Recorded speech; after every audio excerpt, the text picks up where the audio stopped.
저는 새벽 기도회 때 설교를 마치고 강단에 엎드려 기도할 때 이렇게 하나님 앞에 주일 설교라든지 수요예배 설교라든지 놓고 기도를 많이 하거든요.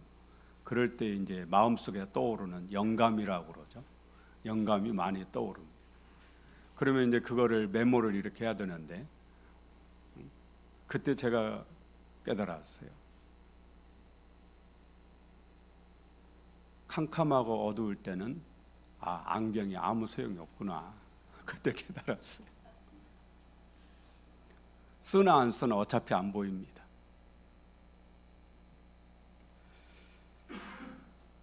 여러분, 어둠 속에서는 안경이 필요가 없더라고요. 빛이 있어야 안경도 필요합니다. 마찬가지로 예수 믿지 않으면 봉사와 헌신이 의미가 없어요. 천국을 못 가는데 천국에 상이 있은들 그게 무슨 의미가 있겠어요? 그러잖아요. 빛이신 예수님을 마음에 모신 후에야 봉사도 헌신도 다 가치가 있고 의미가 있습니다. 질병으로 투병하고 있는 분들, 삶의 어려움 속에서 살 길을 찾고 계신 분들께 말씀을 드립니다. 예수님을 찾으시고 예수님을 만나시길 바랍니다. 빛이신 예수님을 만나기만 하면 반드시 길이 보입니다.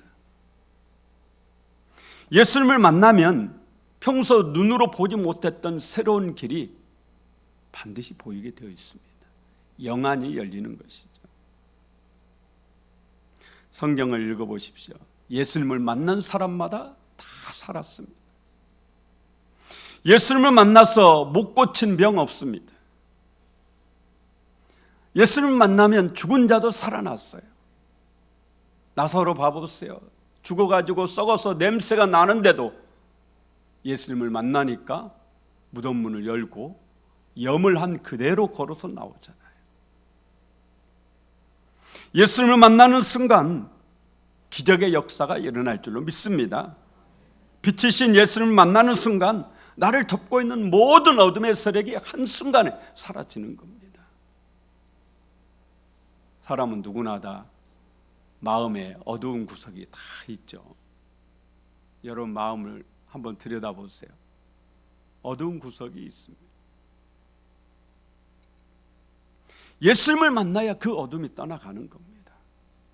나를 좌절하게 만들고 나에게 열등감을 주고 나를 괴롭히고 나를 힘들게 하고 내게 근심과 걱정과 염려를 가져다 주고 나를 불안하게 만들고 나를 자꾸 우울하게 만들고 이 모든 것이 어디에서 오겠어요? 그 어둠에서 오는 거죠. 예수님을 만날 때 그런 모든 어둠이 떠나가는 줄로 믿습니다. 그러면 어떻게 예수님을 만날 수 있느냐? 에레미야 29장 13절에 너희가 전심으로 나를 찾고 찾으면 만나리라 그렇게 약속하고 있습니다. 예수님이 이 땅에 오시면 이 땅에 천년왕국이 이루어집니다. 그러니까 이 지구도 예수님을 만나면 지금의 모든 전쟁이 다 그치고 천년왕국 시대가 도래하는 겁니다. 사막에 샘이 넘쳐 흐르리라. 사막에 꽃이 피어 향내 내리라. 주님이 다스릴 그 나라가 되면은 사막이 꽃동산 되리. 사자들이 어린 양과 뛰놀고 어린이도 같이 뒹구는 참사랑과 기쁨의 그 나라가 이제 속히 오리라. 이사야 선지자가 이사야 11장에 이사야 65장에서 사자들이 어린 양과 뛰놀고 어린이가 독사골에 손을 넣어도 독사들이 물지 않는 전쟁이 다 그치는 그런 천년왕국이 온다고 그렇게 예언하고 있습니다. 지금부터 2700년 전에요. 그리고 그날이 이제 멀지 않습니다. 조금 있으면 예수님이 오십니다. 지금 재림의 시계는 계속 째깍째깍 돌아가고 있습니다. 우리 성경에 보면은 예수님이 오시기 전에 이스라엘의 세 번째 성전이 건축되고 그 성전에 적그리스도가 선다고 그렇게 예언하고 있거든요.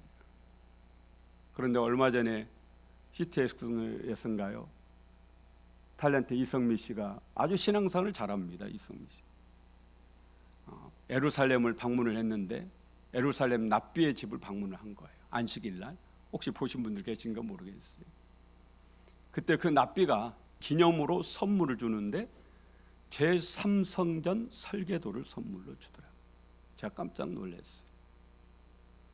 그래서 제가 유튜브를 찾아보고 검색을 해보니까 지금 이스라엘 나라에서는 제3성전을 건축하기 위해서 이미 설계 도면을 다 그려놨고, 성전을 건축하면 성전의 기물들이 있어야 된다. 성전의 기물들을 이미 다 준비를 마쳤더라고요. 주님이 오실 때가 멀지 않았다라는 거죠. 성경의 마지막의 예언의 말씀들이 지금 이루어져 가고 있다라는 얘기입니다. 천년왕국은 이 땅에 이루어지는 겁니다.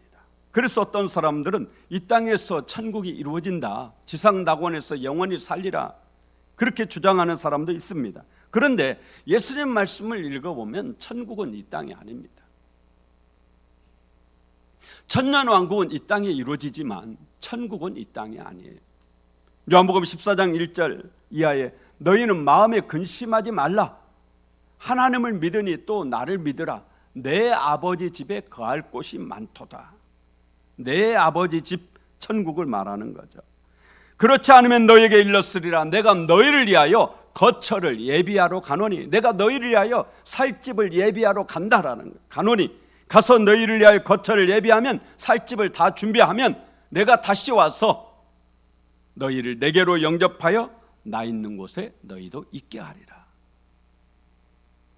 예수님이 지금 어디가 계시죠? 예수님 지금 어디가 계셔요? 오늘 또 사도신경 여러분 하셨죠. 예수님이 어디 계신다고 여러분이 신앙 고백하고 있습니까? 하나님 보좌 우편에 앉아 계시다가. 누가복음 24장, 사도행전 1장. 원래 누가복음하고 사도행전은 같은 책이에요. 누가복음이 상권이고 사도행전이 하권입니다. 그런데 복음서는 복음서끼리 묶기 위해서 그 가운데 요한복음을 넣어서 이게 분리를 해놓은 것이지, 사실은 요한복음이 빠지면 누가복음과 사도행전이 한 권이에요. 그래서 누가복음 24장과 사도행전 1장이 연결이 되는 겁니다.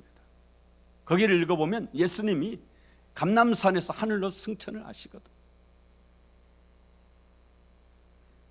사도행전 1장 10절에 올라가실 때 제자들이 자세히 하늘을 쳐다보고 있는데 흰옷 입은 두 사람이 그들 곁에 서서 이르되 갈릴리 사람들아 어찌하여 서서 하늘을 쳐다보느냐? 너희 가운데서 하늘로 올려지신 이 예수는 하늘로 가심을 본 그대로 오시리라 하였느니라. 아까 요한복음 14장 말씀하고 이 예수님의 승천에 관한 이 말씀을 연결해서 보면 천국은 이 땅이 아니다라는 것을 분명히 알 수 있어요. 지구가 아닙니다. 천국은 요한계시록 21장에 말씀하신 대로 새하늘과 새 땅, 하나님이 여러분을 위해서 예비하신 새하늘과 새 땅인 줄로 믿습니다.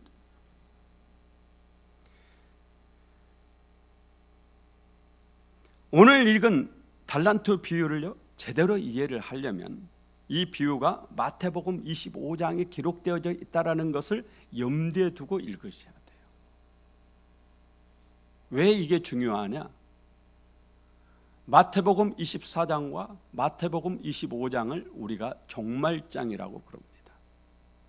마태복음 24장을 읽어보시면 아까 제가 말씀드린 제3성전이 건축되고 적그리스도가 거기에 서고 그러면서 예수님의 재림이 오시는 그런 얘기가 마태복음 24장에 기록되어 있죠. 그리고 뒤이어서 마태복음 25장에 오늘 열처녀 비유, 달란트 비유, 양과 염소의 비유가 나오는 겁니다. 이 세 비유의 공통점이 있는데 그건 뭐냐? 심판입니다. 심판에 대한 비유예요.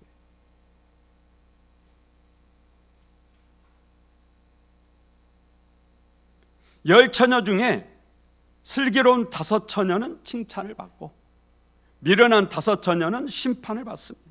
오늘 달란트 비유에서 5달란트, 2달란트 받아서 달란트를 남긴 종들은 칭찬을 받고 땅에 묻어둔 한 달란트 받은 자는 심판을 받습니다.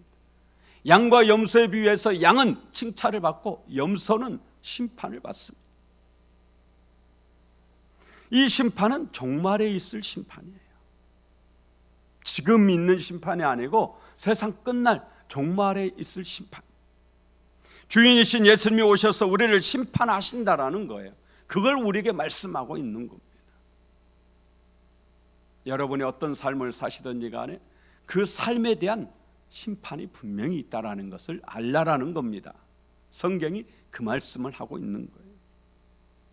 저는 오늘 이 달란트 비유를 통해서 우리가 꼭 알아야 될 몇 가지를 말씀을 드리려고 그럽니다. 첫 번째는 우리의 주인이신 예수님과 결산할 때가 반드시 온다. 19절 봐보세요. 오랜 후에 그 종들의 주인이 돌아와 그들과 결산할세. 좋은 말로 결산이지 심판을 말합니다. 심판이 언제 있다고 그래요? 오랜 후에. 주인이신 예수님이 떠나신 지 2000년이 지났습니다. 오래됐죠. 이제 곧 오시는 줄로 믿습니다. 오시면 여러분에게 결산하자. 여러분에게 주님이 결산하자. 그러실 때가 온다라는 겁니다. 그러니 우리가 신앙생활을 열심히 해야 되는 것입니다. 한 달란트 받은 자처럼 게으르고 악한 종으로 살면 안 된다라는 거죠. 무서운 심판을 받습니다. 한 달란트 받았던 자가 어떻게 돼요? 우리 30절 함께 읽어봅니다. 이 무익한 종을 바깥 어두운 데로 내쫓으라. 거기서 슬피 울며 이를 갈리라 하니라. 바깥 어두운 데가 어딜까요? 지옥을 말하는 거죠. 그곳은 슬피 울며 이를 가는 곳, 이를 뿌드득 가는 곳, 지옥을 말하는 겁니다. 그러면 왜 한 달란트 받은 자는 이런 무서운 심판을 받았느냐? 5달란트 받은 자나 2달란트 받은 자처럼 이윤을 크게 남기지 못해서일까요? 저는 이 한 달란트 받은 사람이 나쁜 사람이 아니에요. 그렇잖아요.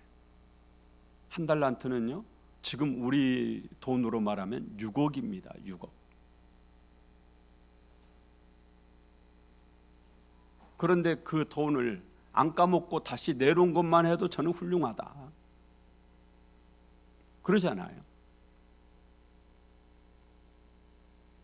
크게 이윤을 남기지 못해서 심판을 받았느냐?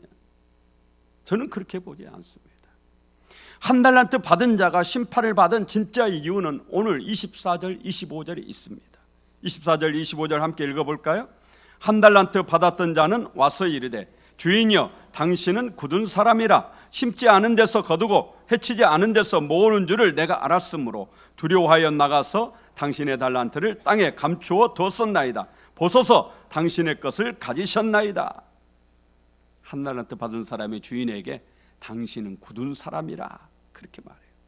굳은 사람이라는 것은 완고하고 독한 사람이다, 그런 뜻이에요. 완고하고 당신은 지독한 사람입니다. 내가 당신을 아는데 당신은 완고하고 고집이 세고 지독한 사람이다. 그러니까 이 종은 평소 주인에 대해서 주인이 좋은 사람으로 알아요? 나쁜 사람으로 알고 있어요? 나쁜 사람으로 알고 있는 거죠. 그러니까 주인을 위해서 열심히 일하고 싶은 생각도 없고 충성하고 싶은 마음도 없었던 겁니다. 왜 이 사람이 한 달란트 묻어두고 그냥 그대로 가지고 왔는지를 여기서 알 수가 있는 거죠. 마음을 주인에게 줍니까 안 줍니까? 주지를 않습니다.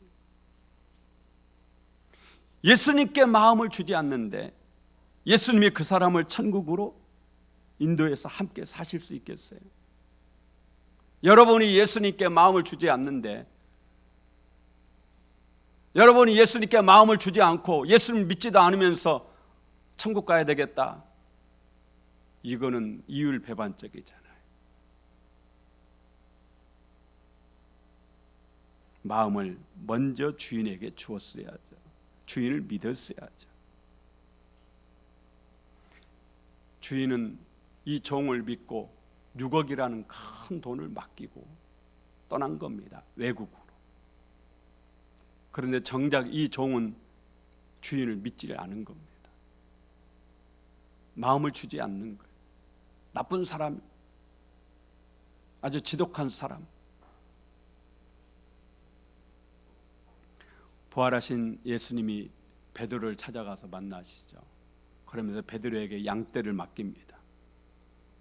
그때 주님이 물으신 것은 딱 한 가지예요. 뭐예요? 요한의 아들 시몬아, 네가 나를 이 사람들보다 더 사랑하느냐?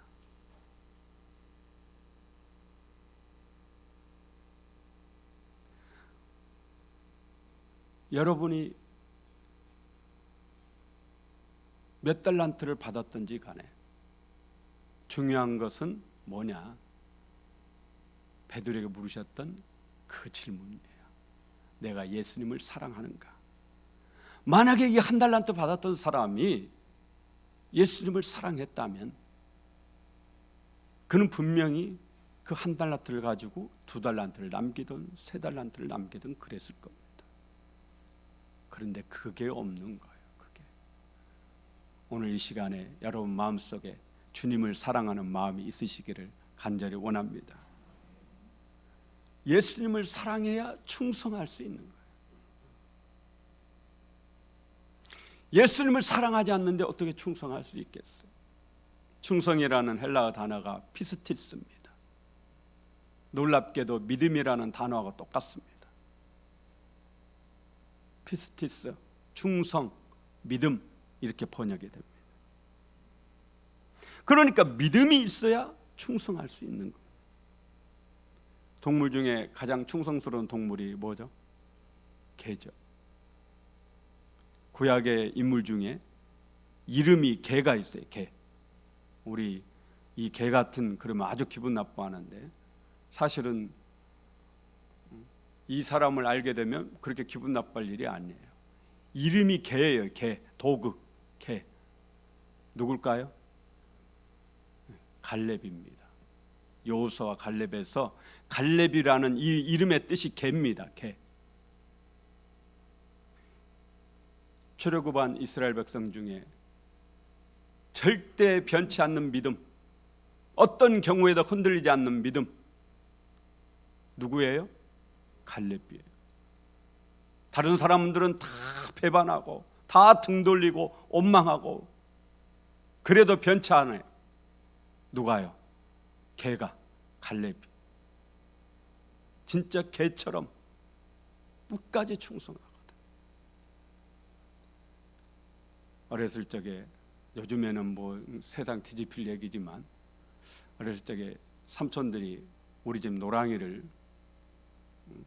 여름에 잡아가지고 저기 한다고 노랑이 올가미 만들어가지고 오라고 그러니까 쫄쫄쫄 자기 죽을 줄도 모르고 목을 이렇게 매가지고 죄송합니다 조금 나무에다가 이렇게 딱 걸었는데 막 발버둥을 치죠.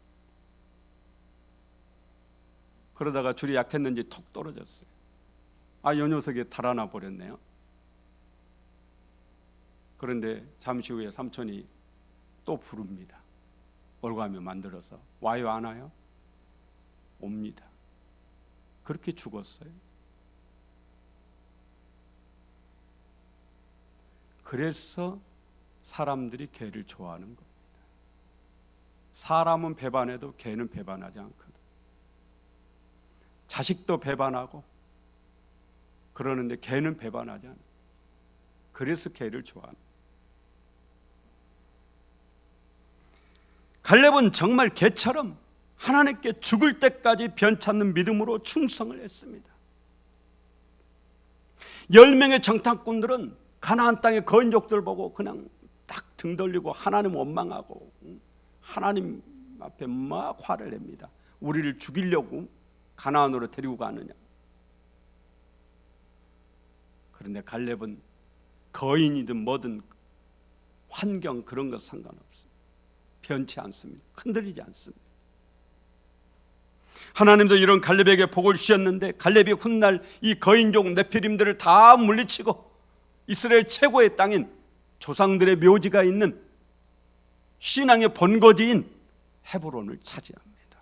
놀랍게도 이 갈렙은 유대인이 아닙니다. 에돔 사람이죠. 그런데도 에돔 사람인데 유대인으로 귀화를 했어요. 에돔 사람인데 이스라엘 백성으로 귀화를 했습니다. 하나님을 섬기기 위해서. 그리고 편치 않는 겁니다. 그리고 이스라엘의 신앙의 본거지가 헤브론이거든요. 그 헤브론을 차지했어요. 오늘 주인은 많은 달란트를 남긴 두 종들에게 똑같은 칭찬을 해줍니다. 잘하였도다 착하고 충성된 종아, 네가 적은 일에 충성하였음에 내가 많은 것을 네게 맡기리니 내 주인의 즐거움에 참여할지어다. 네가 얼마를 남겼으니 참 잘했다. 어이 그래 5달란트나 더 남겼어. 아이고 잘했네. 어이 자네도 2달란트나 더 남겼어. 2달란트면 12억이에요. 아이고 잘했네. 이렇게 하지 않습니다. 똑같습니다.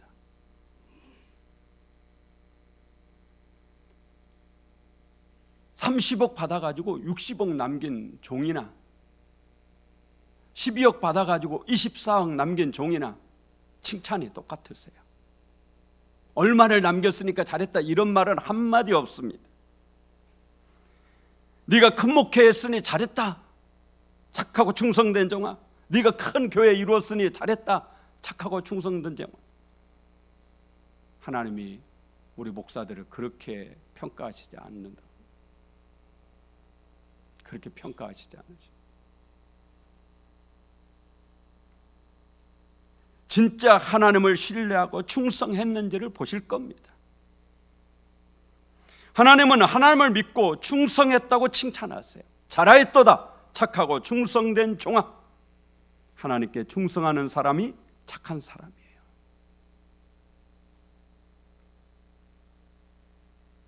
주님은 여러분의 수고를 알아주십니다. 아무도 모르게 하는 선한 일, 아무도 모르게 하는 신앙으로 하는 그 누구도 모르는 정말 오른손이 하는 일 왼손이 모르게 그렇게 했다 할지라도 하나님은 여러분의 그 수고를 기억하시고 칭찬해 주신다. 잘하였도다 착하고 충성된 종아. 그러면서 이 주님은, 이 하나님은 이런 충성된 종들을 하나님 나라 천국 잔치에 초대해 주시는 겁니다. 오늘 보면 내 주인의 즐거움에 참여할지어다. 내가 마련한 즐거움 아니에요. 내가 마련한 잔치집 아닙니다. 하나님이 마련하신 천국 잔치에 초대하시는 겁니다. 여러분, 어떤 경우에도 하나님을 믿는 이 믿음이 변치 않기를 바랍니다. 이 시간 여러분 마음을 한번 점검을 해보세요. 정말 내가 예수님을 사랑하는가? 거기에서부터 충성이 시작되는 겁니다. 거기에서부터 진정한 신앙생활이 시작이 되는 거예요. 거기에서부터 진짜 예수님을 위한 삶이 시작이 되는 거예요. 사랑하지도 않는데 어떻게 주님을 위해 살겠어요? 주님의 말로는 살겠다고 그러지만 주님을 사랑하지 않는데 어떻게 주님 위해 살아요? 사랑이 먼저입니다. 하나님께 착하고 충성된 종으로 사시길 바랍니다. 그래서 주님이 오셔서 심판하실 때 잘하였도다 착하고 충성된 종아, 그렇게 칭찬받는 저와 여러분 되시기를 간절히 원합니다.